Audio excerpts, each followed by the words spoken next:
Republican defeat in the Spanish Civil War was costly, as a new ideology came to power. Phalangism, popular in Spain, is where the Catholic Church controls the government and people. There was never a Phalangist country other than Spain, but there had been Phalangist revolutions in Bolivia and, most importantly, Lebanon. Lebanon had a good Christian population, mainly French Catholics.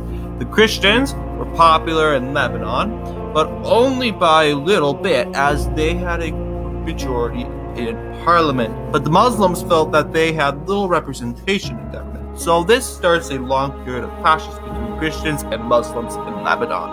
On April 15, 1975, 4 Christians were a part of the Katia party were killed by unidentified gunmen. Christians automatically assumed it was the Palestinians, and they attacked a bus full of Palestinians. This would result in arms being built on the border of Beirut, thus during the Civil War. Left-wing Muslims got support from Iran, while the right-wing Christians got support from Israel. Then there was Syria, which wanted to expand influence in Lebanon, which led to their intervention. There had been advances and fighting from the start of the war to 1978, where we see tons of massacres. Israel starts to advance into southern Lebanon, once again aiding the Christians. This was controversial, and the UN condemned the Israeli invasion and asked Israel to withdraw, which they did, giving land they occupied to the Christians. They would invade again in 1982, and once again, backlash was given, mainly because of the violence towards Muslims to the south.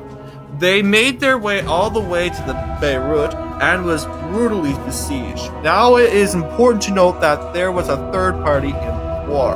Also, Lebanese armed forces got support from a lot of countries, mainly by democracies in neighboring Middle Eastern countries.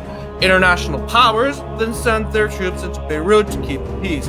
Bashir Gamal was elected president, but was later assassinated, and this itself triggered the Sabra Shatila massacre and would be seen as an act of genocide by the world. Still, many felt like the US and foreign powers were picking sides, and this leads to the bombings against the US and French barracks. Now, the Civil War was getting bloodier, and both sides were more than eager for peace. The TIF agreement is passed, which saw Parliament being split between Muslims and Christians 50-50. The war in Lebanon is over, but conflict with Israel would continue, with Lebanon and Israel be thrown into lots of many wars.